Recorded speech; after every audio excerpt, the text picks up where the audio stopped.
Hey there, Centerville. I hope you're all doing well. I hope you're staying safe. And I'm excited to jump into Matthew again with you today.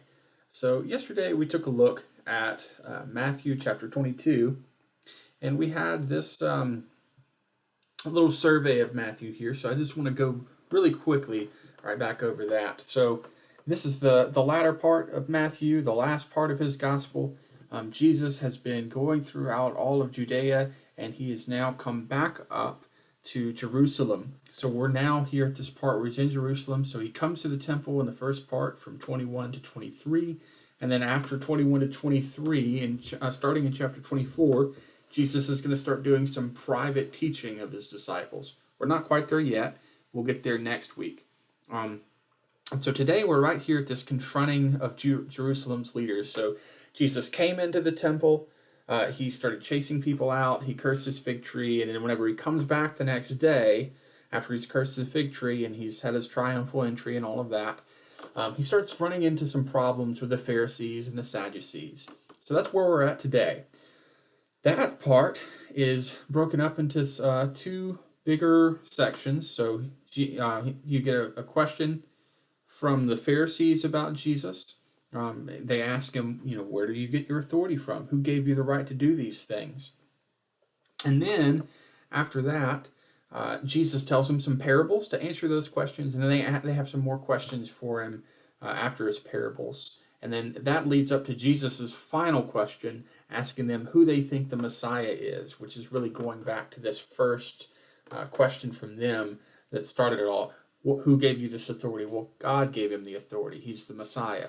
That's why he's able to do these things. All of this whole section here leads up to the climax of the seven woes. So because the Pharisees have questioned Jesus' authority and haven't accepted his answer and have kind of rejected him as the Messiah, this is what leads up to these seven woes that we're about to get into today. So we're going to be in Matthew chapter 23 if you want to read along. If you can even read along on my screen. Obviously, you want to use the right side because that's in English. So Matthew 23, I'll read it for us. Then Jesus said to the crowds and to his disciples, "The scribes and the Pharisees sit on Moses' seat. Therefore, do whatever they teach you and follow it. But do not do as they do, for they do not practice what they teach.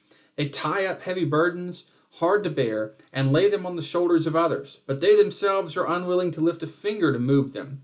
They do all their deeds to be seen by others, for they make their phylacteries broad and their fringes long. They love to have the place of honor at banquets and the best seats in the synagogues, and to be greeted with respect in the marketplaces, and to have people call them rabbi. But you are not to be called rabbi, for you have one teacher, and you are all the students. And call no one your father on earth, for you have one Father, the one in heaven. Nor are you to be called instructors, for you have one instructor, the Messiah. The greatest among you will be your servant. All who exalt themselves will be humbled, and all who humble themselves will be exalted." We're going to stop right there at verse 12 and tackle this first little part. So Jesus is at this point seems pretty fed up with the Pharisees, and he starts accusing them of all these different things that they've been doing. So they're sitting on Moses' seat, and he's saying, oddly enough, he says, do whatever they teach you. So do what they teach you and follow it, but don't do as they do. And so what that implies, maybe, is that they don't follow their own teachings, which we'll get to in a bit. So first, I just want to go over the setting for this. So remember, Jesus is still in the temple. We'll take a look at the temple in a second. And this is here we go. Here's the temple. So let's go to our big view. This is Herod's temple. So you might remember that in Kings, Chronicles, whenever the Babylonians came, and you get this a lot in the prophets too in the Old Testament, whenever the Babylonians came to wage war with Israel, or with Judea at the time, they tore down the first temple. So the temple that Solomon built, that one got burned to the ground by the Babylonians. Whenever the Israelites came back from Babylon, Ezra and Nehemiah, if you read that book, it tells us the story of them rebuilding the temple. So Solomon had built his temple, And then the Israelites rebuilt the temple when they came back from Babylonian exile. Well, that temple was pretty small, and a lot of people were disappointed. You can see this little area right here is the original temple that they rebuilt right here. So it was pretty small in comparison to Solomon's temple, and actually a lot of the Israelites who came back from the exile that saw the second temple wept because it was not as glorious, not as big and extravagant as Solomon's first temple. So this is what we call the second temple. And right around 2030 BC, King Herod, so this is before Jesus was born, King Herod starts expanding on this temple. He pays a lot of money, and he creates this massive, huge structure around the temple with all these different little elaborate things. And so this is Herod's second temple. This is Herod's temple. This is second temple. So he builds all of this around that second temple they made whenever they came back from exile. So this is not the same temple that Solomon built. That one got destroyed whenever Babylon came. This is the second temple, and Herod has made this huge construction project to make it even bigger than it was before.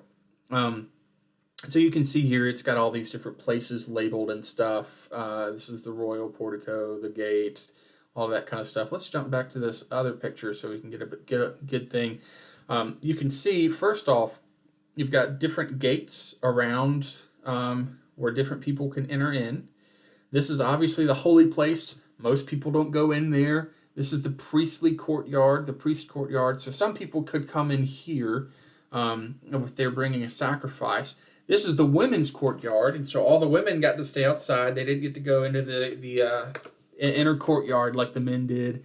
And then the Gentiles weren't even allowed to come into this whole area. They had to stay outside in the outer courtyard, which you can see here. So the Gentiles' courtyard, they're all here. The women are all here. The priests are in here. And then the Holy of Holies is inside the actual little building. So the Gentiles couldn't come into the inner courtyard here. They had to stay outside. And in fact, they even had these massive stones outside the temple warning Gentiles that if they came into any of these gates here that were along the side of the temple, if they came in these gates, they'd be killed. They were not allowed to do that. That was a big no-no. And here's one other little thing. This is inside the actual Holy of Holies. So you've got a lampstand. This is the veil, which you see, whenever Jesus dies, the Gospels tells us that the veil was torn. So that was a veil to separate the holiest place inside from the place with altars and stuff. So that's inside the temple. That's the temple right there. Now Jesus, interestingly enough, if we want to go back to our text for today, he says, the scribes and the Pharisees sit on Moses' seat. What does Jesus mean by that? Sit on Moses' seat. Well, not in the temple, but in synagogues. In synagogues around, we have historical records showing this seat of Moses. So this is an old, obviously a ruined temple from the Second Temple period when the Gospels were written. And what we found in a lot of these synagogues from that period are seats, like this one right over here.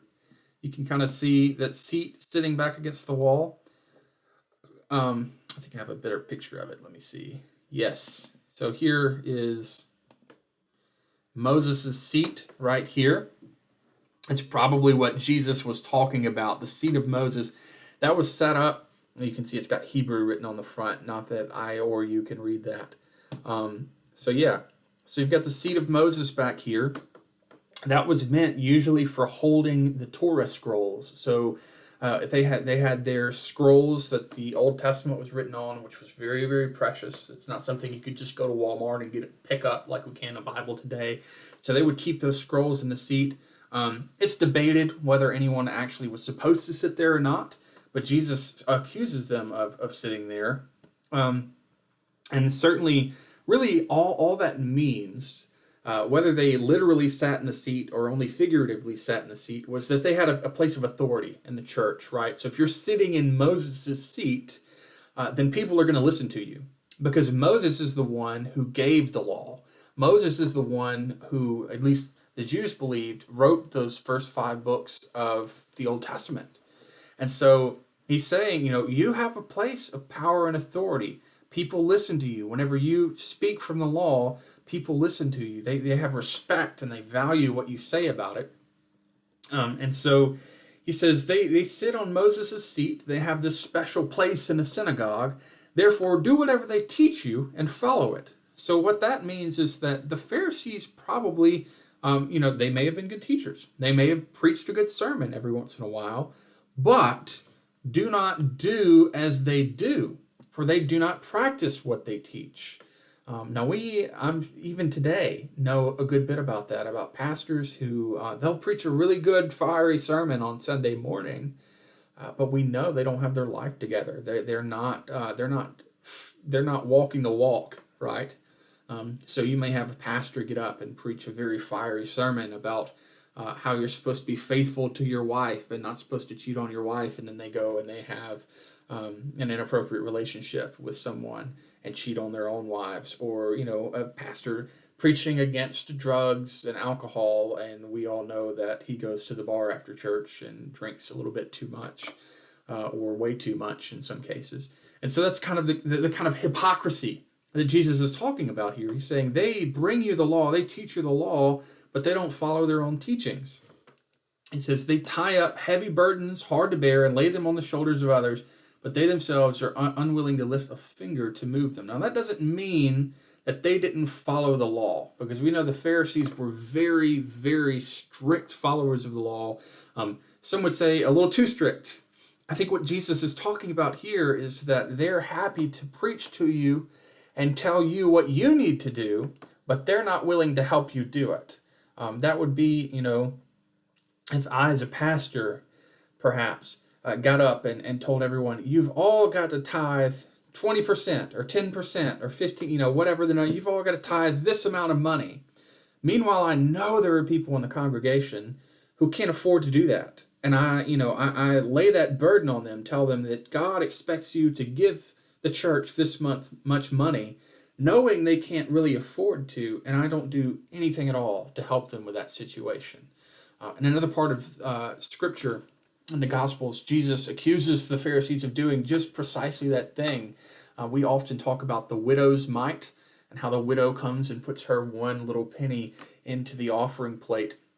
And we point to that as a good thing, but Jesus didn't see that as a good thing, because right after that, or right before that, depending on what gospel you read, he says, beware the Pharisees and Sadducees, for they devour widows' houses. What Jesus was getting at was this widow just put in everything she had to own, and no one was going to help her.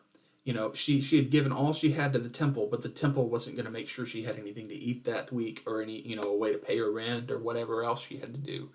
That's bad, right? If we as the church ask people to contribute, if we as the church, lay these burdens on people, then we as the church should also be willing to share that burden with one another. That's what we're called to do, and that's what Jesus calls the Pharisees out for not doing right now. So they don't lift a finger to move them. They do all their deeds to be seen by others, for they make their phylacteries broad and their fringes long. So the Pharisees, I'm going to jump back over here to my pictures again. Pharisees were known for wearing, that's the wrong one. Oh no. One second, folks. Yeah, so the Pharisees were known for their dress. They wore these things called teluim. I forget the Hebrew word for it. But this is what Jesus means by a phylactery. It's this box on this guy's head. And that actually is going to come from...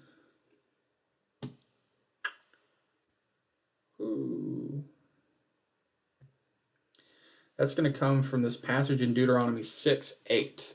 So Deuteronomy 6:8, God is speaking to Moses about the law, and he says, bind them as a sign on your hand, fix them as an emblem on your forehead, and write them on the doorposts of your house and on your gates. This is also a command given to us in Exodus. And so the Pharisees took that rather literally, and this is a practice that is still prevalent in certain Jewish religions today. So if you speak to the right Jew, they might have their phylactery. They may have gotten it at their bar mitzvah. And so you wear these little phylacteries, these little boxes on your head, and inside the box is a Torah scroll with the law, usually that verse from Deuteronomy or from Exodus inside, to remind them that they live by the law. And so they would walk around with these boxes on their head, and they'd make sure they were as big as possible so everyone knew that they were obeying the law. And they had these fringes. This guy's not a Pharisee, so let's not let's not hate on him too much. But the Pharisees would wear these big phylacteries to make sure everyone knew that they were being obedient to the law, yada, yada, yada. And they wore these fringes on their coats. That's another command that comes from Numbers 15.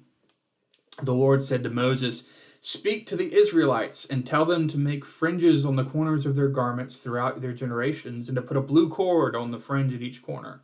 You have the fringe so that when you see it, you will remember all the commandments of the Lord and do them, and do not follow the lust of your own heart and your own eyes." So this fringe and this phylactery, ironically, are supposed to remind the Pharisees to follow God's law, to do what he says in Scripture, and to live the kind of life he calls them to live in the Torah. But ironically, they use this as an excuse to kind of puff themselves up and build up this big ego for themselves. And so they're doing the opposite of what God had intended them to do by this. And that's, again, going back to this accusation Jesus says, do what they teach you, but not what they do. Because what they teach you is right, but they're not really following that the right way. They love to have the place of honor at banquets, so they're really more concerned with their public image than they are with actually, following God's law. Jesus goes on, we're here in verse 8, he says, "You're not to be called rabbi, for you have one teacher, and you are all students. And call no one your father on earth, for you have one Father, the one in heaven. Nor are you to be called instructors, for you have one instructor, the Messiah. The greatest among you shall be your servant. All who exalt themselves will be humbled, and all who humble themselves will be exalted."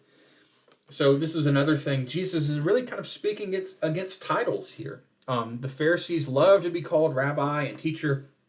They loved to have the high place of honor and have all these nice big titles. Jesus says we're not supposed to do that. That, the greatest among us isn't the one who's most qualified because they went to school for however many years and got a degree, or because they've been ordained, or they wear a fancy robe on Sundays. No, the greatest among us are the servants.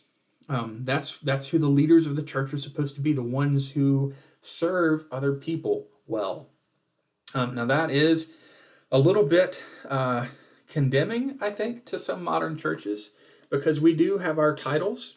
We call people reverend and father and priest and pastor and priest, and all of these different titles we have for people. We have elders in the church, elder such and such. Is that wrong? Is that bad? Are we doing something bad? And I don't think Jesus is necessarily saying don't ever use a title at all, period. I think what Jesus is really getting at here is that titles have this tendency to kind of puff people up and make them feel like they're better than others. And that's not what we should be using our titles to do, right? So we're all equal. We're all God's children. We are all students of Jesus Christ. And those titles should not create this kind of hierarchy among us, where we think one person is holier, or one person is better, one person is closer to God, one person deserves more respect. No, we all equally deserve respect. We all equally deserve honor, and we are all equally loved by God. So there shouldn't be those kind of divisions among us. And, that's a warning, especially for people like me, like pastors and priests and fathers and reverends, not to let those titles go to our head and have this kind of puffed up, egotistical attitude that Jesus accuses the Pharisees of having. So he starts off with some pretty harsh words to the Pharisees, and then he starts going into the woes. So there are 7 of these, starting at verse 13, so we'll read those. Woe to you, scribes and Pharisees, hypocrites, for you lock people out of the kingdom of heaven. For you do not go in yourselves, when others are going in, you stop them. All right, so this is woe number 1, verse 13 to 14. This little passage. So woe number 1, the first woe, this will be easier to read, I think. Where's it at? There we go. All right, so verse 13 and 14, or 13, I guess 14 was omitted. That's all right. But woe to you, scribes and Pharisees, hypocrites, for you lock people out of the kingdom of heaven, for you do not go in yourselves, and when others are going in, you stop them. So yeah, here we have 14. Woe to you, scribes and Pharisees, hypocrites, for you devour widows' houses, and for the sake of appearance you make long prayers, therefore you will receive the greater condemnation. We'll talk about 14 in a second. So this first woe here, he blatantly calls them hypocrites, right? He's been kind of hinting at that the whole time. Do what they teach, but not what they do. So they're hypocrites. He says, you lock people out of the kingdom of heaven, for you do not go in yourselves, and when others are going in, you stop them. So the irony here is that they are kind of following Jesus's golden rule, right? They're doing to others what they do to themselves. So they don't go into the kingdom, and they don't let other people go in the kingdom. So there's this kind of irony that they've almost twisted this golden rule into a bad thing. They treat themselves poorly, or they do something that's harmful to themselves, and they do the same thing to other people. They're preventing people from going into the kingdom of heaven. And that's something James warns against leaders, because leaders, like the Pharisees, are responsible for other people in the church. And that doesn't just mean pastors, right? That means our spiritual leaders in the church, the people that other people in the church may look up to. We all have someone in our churches that we kind of respect as someone knowledgeable about the Bible, or we should respect as someone who prays and who is close to God, and we kind of go to them for spiritual guidance. Even those kind of people, they have a pretty big responsibility to make sure they're pointing people in the right direction. So that's a heavy weight, and Jesus is saying the Pharisees have not been doing well with that.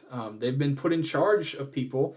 They've been sitting on Moses' seat, so to speak, but they've not been leading people the right way. So what's up with verse 14? Because I've got this footnote here, as you can see on my screen there. It says other authorities add here, or after verse 12, verse 14. Woe to you, scribes and Pharisees, hypocrites, for you devour widows' houses, yada, yada, yada. That's actually the verse I just mentioned earlier. So sometimes you'll notice in more modern translations that verses get skipped, right? We go from 13 to 15 right here.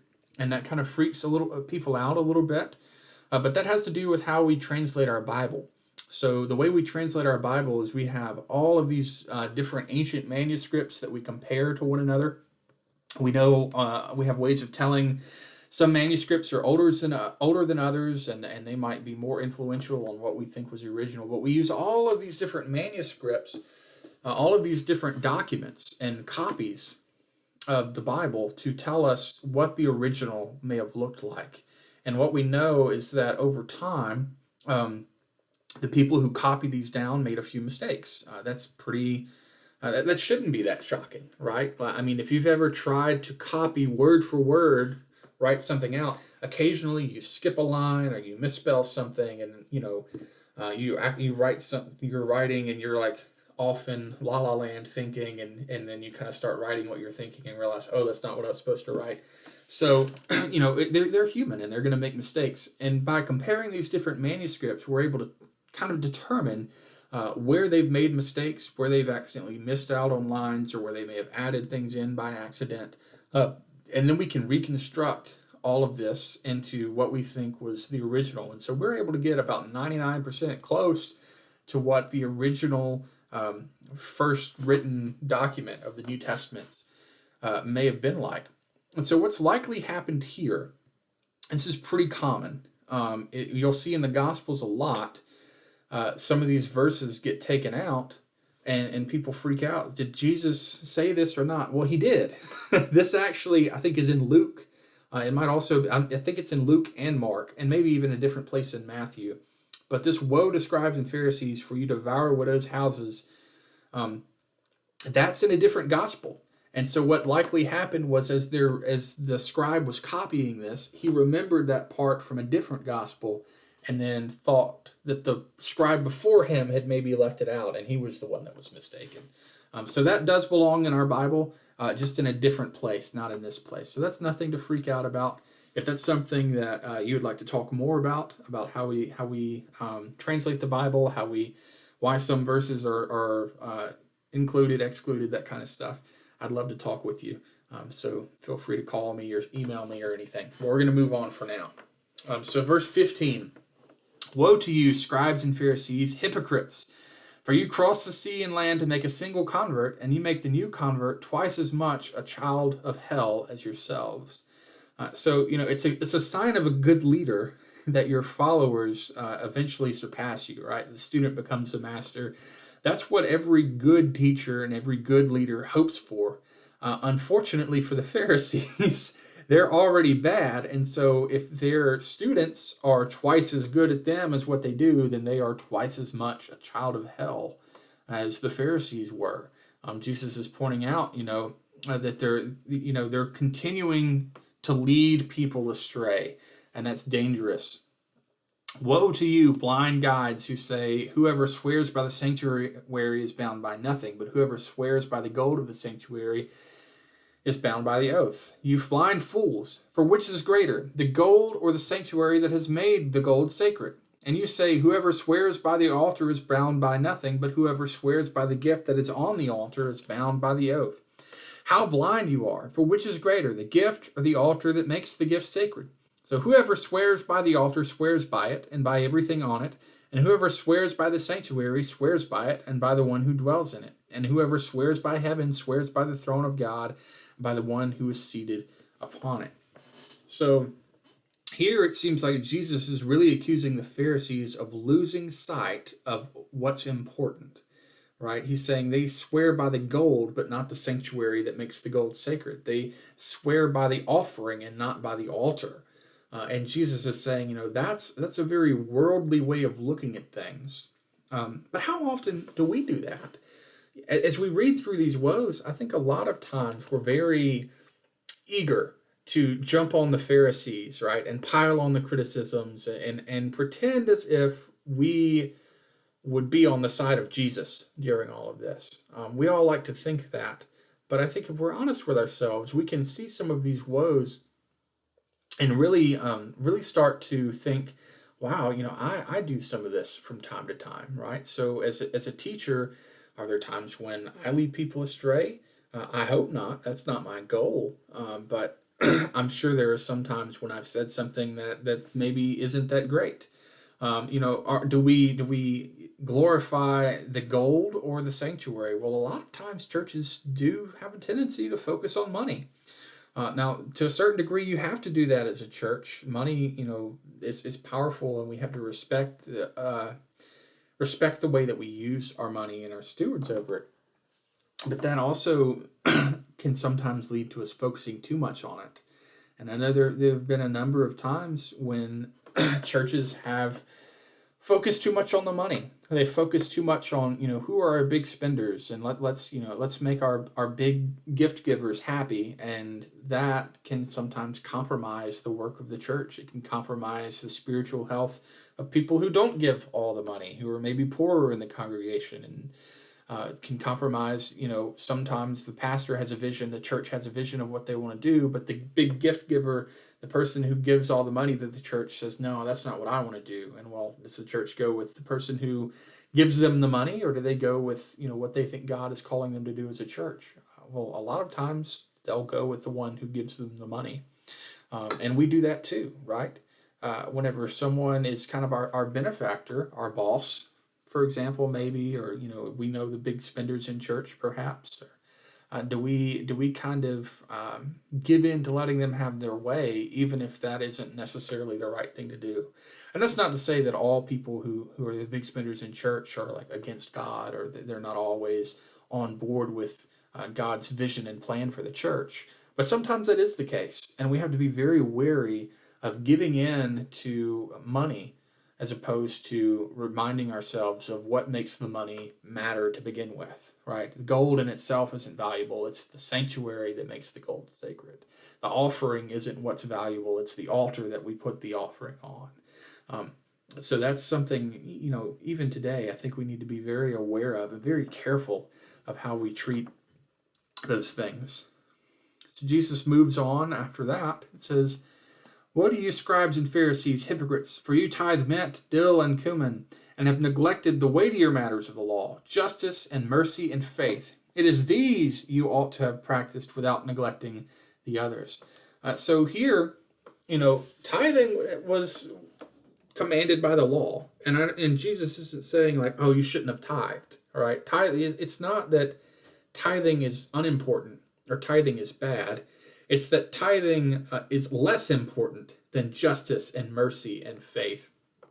And this is a phrase a lot of the prophets have said over and over in the Old Testament. It escapes my memory now, but one of the prophets says, "Oh, I loathe your festivals." He's talking about God as if God is speaking, and God says, "I loathe your festivals. I hate all of your sacrifices, all of your offerings, because you do all of these things and you neglect the poor." It's not that holy days are bad. It's not that tithing is unimportant. It's that is secondary to caring for God's people. Those things are secondary to justice and mercy and faith. And so, if we as the church are sitting around and we're bringing offerings every Sunday, and we're celebrating Easter, it's Holy Week. Meanwhile, we know our neighbors are struggling to pay the light bills, and their children are going hungry, and we have people in our country that are being mistreated and oppressed and who are being treated unfairly. God doesn't care. You might as well leave your offering at home. He's more concerned that we help the poor and the powerless, that we practice justice, mercy, and faith, than he is that we tithe. Now, of course, to both tithe and do justice is even better. But if we have to pick one, God is certainly more concerned with justice and mercy than he is with tithing and practicing holy days and rituals. And that's what Jesus is getting at here. The Pharisees, they were very strict about following the law. They made sure you washed your hands all the time, and they even had laws that they invented to make sure they didn't break the actual laws in the Torah. So they had all these extra laws they added on to the original laws just to make sure they didn't break one of the original laws. And they were so meticulous about keeping those that they missed the point of the law to begin with, and that was to do justice, to have mercy, and to be faithful to God. And this is what Jesus kind of means here. He's using some sarcasm. "You blind guides, you strain out a gnat, but swallow a camel." So, if you've got, in the old days, they didn't have a fridge. So you just kind of left your wine out there. Maybe a fly gets into it. You'd strain that out to make sure you don't eat the fly, but yet they're swallowing a camel. It's kind of supposed to be humorous. They're focusing on the small things that don't matter as much as opposed to the big things that are really important. They're focusing on the small parts of the law, like make sure you tithe, as opposed to the big things like being just, having mercy, and being faithful and loyal to God. Verse 25. "Woe to you, scribes and Pharisees, hypocrites, for you clean the outside of the cup and of the plate, but inside they are full of greed and self-indulgence. You blind Pharisee, first clean the outside of the cup so that the outside may become clean." We'll go on to the next one because they go together. "Woe to you, scribes and Pharisees, hypocrites, for you are like the whitewashed tombs, which on the outside look beautiful, but inside they are full of the bones of the dead and of all kinds of filth. So you also on the outside look righteous to others, but inside you are full of hypocrisy and lawlessness." So here Jesus starts getting a little bit into purity, and that seems a little strange to us. So in the Old Testament we have purity laws. So before you were able to go to temple, before you were able to go into God's presence, you had to make sure, not just that you were morally good, that you were doing good things, but that you were purified, that you hadn't touched a dead body in so long, you hadn't, had your period, or hadn't had marital relationships for so like there were all these different things that made you ritually unclean. And so Jesus is saying, essentially, they make sure, very sure that they are clean, right, pure on the outside, but the inside is, not clean. And what Jesus really seems to be getting at is that the inside is at least as important, if not more important, than the outside. So it's not that the purity laws don't matter. Um, that's a different topic for another day for us, perhaps. But for the Jews at least, it's not that the purity laws don't matter. It's not that they shouldn't have been following those. God gave them those commands. Of course, they should be living as God instructed them. But they're making sure that their outside is ritually clean. They're washing their hands all the time. You wash your hands, prevent the coronavirus. But that's not what Jesus had in mind. So ritually washing your hands, probably without soap, which doesn't do as much good. And making sure that they're ritually pure, but not caring about their inside purity, their moral purity. Not making sure, again, that they're practicing justice, mercy, and faithfulness. Not making sure that they're caring for their neighbor, helping the poor, loving the refugee, the immigrant, the widow, the orphan, all of those things that God calls us to do. So they're more concerned with outward appearances than they are with the inward state of their heart. And that's really what Jesus is getting at. Now, just to illustrate, he starts off, he talks about the cup, and then he kind of goes above and beyond the cup and says, you're like whitewashed tombs. Now, if you've read the Old Testament, you'll know touching a dead body was about as bad as it could get, right? You do not touch a dead body. And so Jesus is saying, you're like whitewashed tombs. So on the outside, you're all nice and pretty. You're white, you're clean, you look great. And on the inside, you have these dead bodies, which, is about as unclean as you can get in Judaism. So that is a huge insult and very, very harsh statement by Jesus right there. Woe to you, scribes and Pharisees, hypocrites, for you build the tombs of the prophets and decorate the graves of the righteous, and you say, if we've lived in the day of our ancestors, we would not have taken part with them in shedding the blood of the prophets. Thus you testify against yourselves that you are the descendants of those who murdered the prophets. Fill up, then, the measure of your ancestors. You snakes, you brood of vipers, how can you escape being sentenced to hell? Therefore, I send you prophets, sages, and scribes, some of whom you will kill and crucify, and some you will flog in your synagogues and pursue from town to town, so that upon you may come all the righteous blood shed on earth, from the blood of righteous Abel to the blood of Zechariah, son of Berechiah, whom you murdered between the sanctuary and the altar. So, this is a longer woe. This is kind of the climax here. He's basically saying, the Pharisees, unlike the Sadducees, took the prophets seriously. So if you're a Sadducee, you don't read the prophets, you just read the first 5 books of the Bible. But a Pharisee took the prophets to be scripture. And Jesus is saying that's really ironic because even though they accept the prophets as scripture, they would have been the same ones who killed the prophets that they, hold as authoritative, that they hold in a high place of honor. He's saying you are just like those people who killed them. And you don't even realize it. He says you testify against yourselves that you're descendants of those who murdered the prophets. Now Jesus, this isn't the first time that Jesus has made this accusation against the Pharisees. He says pretty often, that Israel has this long history of killing the prophets, of putting the prophets to death, which, of course, is what they're going to do to him. And we're getting closer and closer to that moment. But then he says, you snakes, you brood of vipers, how can you escape being sentenced to hell? Now, this should sound familiar to us.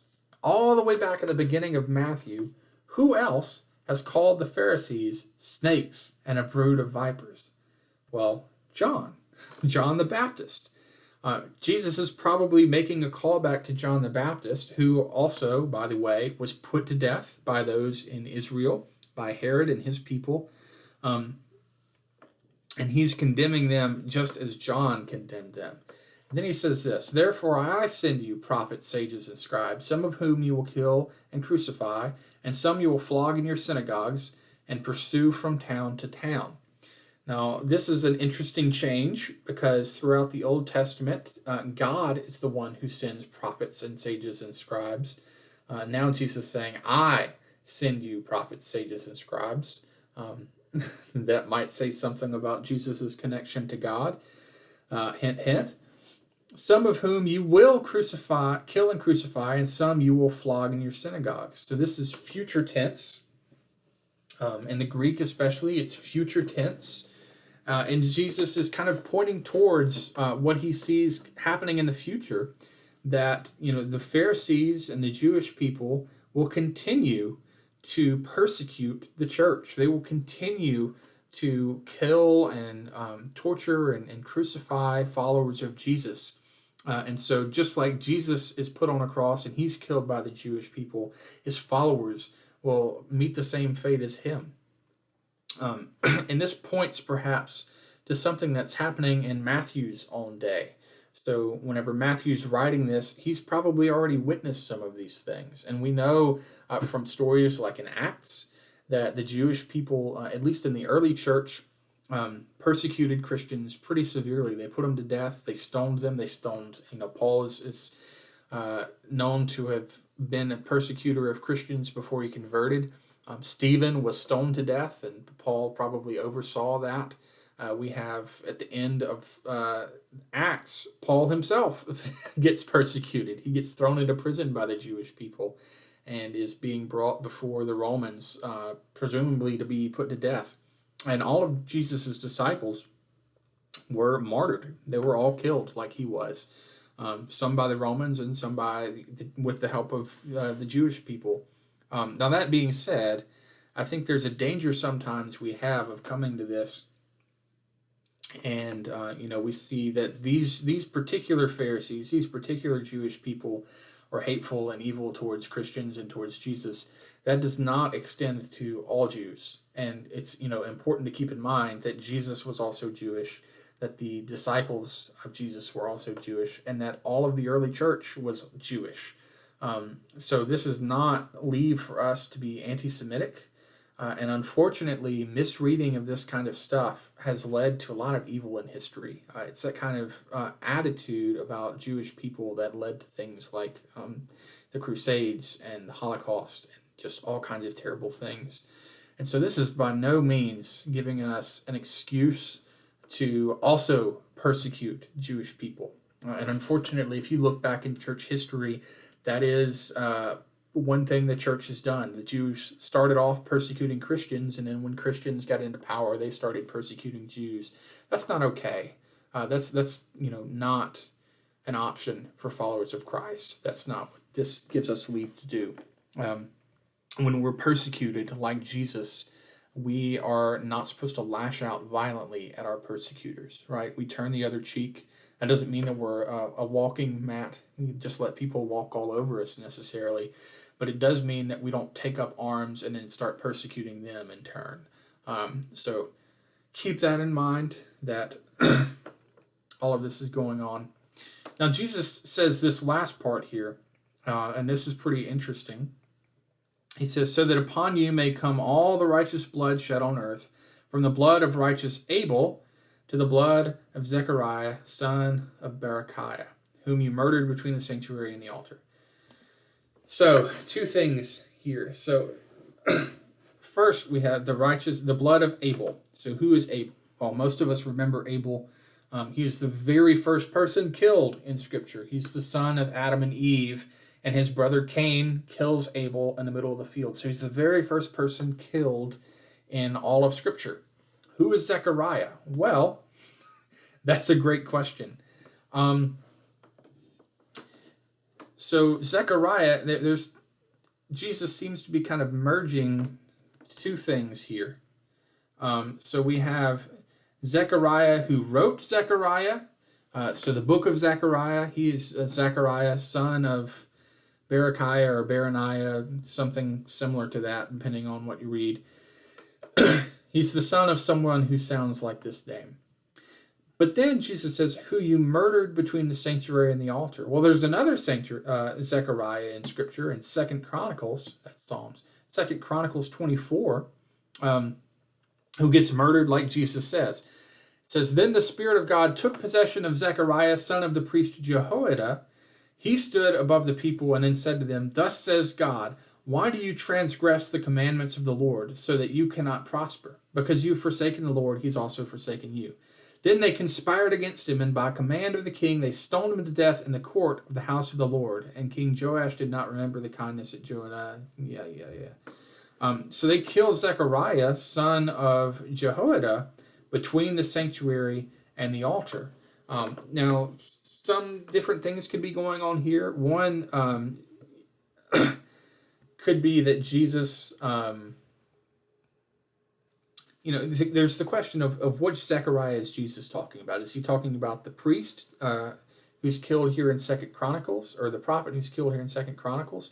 Or is he talking about the prophet who is killed, or who wrote the book of Zechariah, who's the son of Berechiah? Because this Zechariah, it says, the son of Jehoiada. Well, one option could be that Zechariah, the prophet who wrote the book Zechariah, could also have been killed, and we just don't get that story in Scripture. And then another option might be that Jehoiada is somehow another name of Berechiah, which people in the Old Testament have all kinds of funny things going on with their names, so that's totally possible. We don't know. I like to think, however, that this Zechariah refers to the one in Chronicles, and that's important because what Jesus is doing is he's saying you're responsible for everyone killed, all the prophets of God killed, from the very beginning to the very end of Scripture. Because Zechariah in 2 Chronicles is the very last person killed, murdered in Scripture. Now, I have to clarify that, because in modern Bibles, Chronicles is not very far down the list of Old Testament books, right? You have 2 Chronicles, and you have Ezra, Nehemiah, Esther, Job, Psalms, blah, blah, blah, all these different books. Well, Jesus' Old Testament was arranged a little differently than ours. The Jewish people at that time didn't have this order of the biblical books. And so sometime after the death of Jesus, after the church got big, we kind of reordered the books and also renamed them. So, for example, Genesis in Hebrew is Bereshit, not Genesis. Numbers is, I think, Midbar or Bamidbar, something like that, which means in the wilderness, and is a much cooler name than Numbers. So we renamed some of these. We split some of them apart. For example, First and Second Samuel, First and Second Kings were all one book. Are all one book in Hebrew, and 1 and 2 Chronicles is one book. Ezra and Nehemiah, one book. So we split some of the books apart because maybe people had shorter attention spans and they just needed to feel like they made an accomplishment when they read something smaller. And then we kind of rearranged the order of them. And there's good reason for that. But we won't get super into that. It's just important to know that in Jesus' Bible, Chronicles is the last book there, and Zechariah is the last person killed. So what Jesus is really saying is you are responsible then for the death of everyone, all the prophets in Scripture. That's a pretty big accusation for Jesus to make, pretty condemning for the Pharisees there. Truly, I tell you, all this will come upon this generation. And there, he's probably pointing towards the destruction of the second temple. So this nice, beautiful temple that we just looked at, this nice, beautiful temple right here, this gets torn down. This gets just totally destroyed by Rome. So Babylon destroyed the first temple in 500, 600 BC, and then Rome destroyed this second temple here, Herod's temple, the one that Ezra and Nehemiah rebuilt in 70 AD. And Jesus is actually going to predict the destruction of that temple in chapter 24, which we'll talk about next week. We're not going to get into that today. But he says, all this will come upon this generation. All the blood of the prophets will come on this generation. And that will result in probably the destruction of the temple. We just got this one last little part here today. Jesus says in verse 37, Jerusalem, Jerusalem, the city that kills the prophets and stones those who are sent to it. How often have I desired to gather your children together as a hen gathers her brood under her wings, and you were not willing. See, your house is left to you, desolate. For I tell you, you will not see me again until you say, blessed is the one who comes in the name of the Lord. So here, Jesus turns from condemning just the Pharisees to really condemning all of Jerusalem. He's saying, Jerusalem itself has pretty much rejected Jesus. The city that kills the prophets and stones those who are sent to it. We just talked about that. They killed a lot of prophets between Abel and Zechariah. How often I've desired to gather your children together as a hen gathers her brood under her wings, and you were not willing. And this is pretty interesting. We don't always catch stuff like this in Matthew, Mark, and Luke. So usually, when someone asks us, how do we know that Jesus is God? How do we get the Trinity? A lot of people will go to John, right? So in the beginning was the Word was with God, the Word was God, that kind of stuff. And it gets harder for us to see that kind of stuff in Matthew, Mark, and Luke. And that's because Jesus does things a little more subtly here, and we have to know really our Old Testament. And so right here, how often I desired to gather your children together as a hen gathers her brood under her wings. Jesus is basically calling himself God here, because he's quoting this from Psalm 91. Let's read this first part. It says, you who live in the shelter of the Most High, who abide in the shadow of the Almighty, will say to the Lord, my refuge and my fortress, my God in whom I trust. For he will deliver you from the snare of the fowler and from the deadly pestilence. He will cover you with his feathers, and under his wings you will find refuge. He will cover you with his feathers, and under his wings you will find refuge.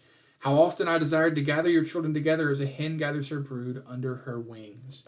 Now that is not the only time in the Psalms where God is kind of depicted as this mother hen, this mother bird, guarding her children up with her wings. Now, I have not raised chickens.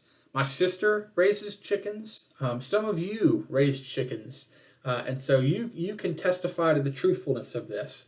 But I have heard that it is quite common if a predator comes into a chicken hen for the mother hen to guard her children with her wings, to kind of gather up together to protect them from the fox or the dog or whatever it might be. And that usually results in the mother hen, getting killed and the chicks getting away. Well, that's precisely what the kind of picture that Jesus is picturing here, that he's going to protect them. He's going to defend them from anything that would hurt them. He wants to prevent them dying, but they won't let him. They were not willing. So Jesus here is pulling from this language about God being a protective mother hen, being a protective bird, and saying, I've desired to do that, and you wouldn't let me. So, how sad that is, that Jesus had that kind of heart for Jerusalem. And that should also, give us fair warning of dismissing the people in Jerusalem. As so often happens, we read these stories and we think it's very easy to distance ourselves from the people who rejected Jesus. But we're often guilty of some of the same things that they did. And also it's important to remember that Jesus loved those people too, even the people who rejected him, even the people who didn't allow him to protect them. He loved them, and Jesus kind of grieves over this right here. And so your house is left to you desolate. That's also a quotation of Isaiah. And then he says, you will not see me again until you say, blessed is the one who comes in the name of the Lord. So this is the last time in verse 39 that Jesus will do anything in public until he's crucified and resurrected. After this, he goes and he hangs out with his disciples for a little bit, and then he gets arrested and crucified. So this is the last time he appears in public. And he says, you won't see me again until you say, blessed is the one who comes in the name of the Lord. You won't see me again until after my resurrection and crucifixion. Well, that is it for today. We will get into the destruction of the temple and doomsday prophecy next week, which is really exciting. I hope you'll tune back in for that, and I hope you have enjoyed our time together today.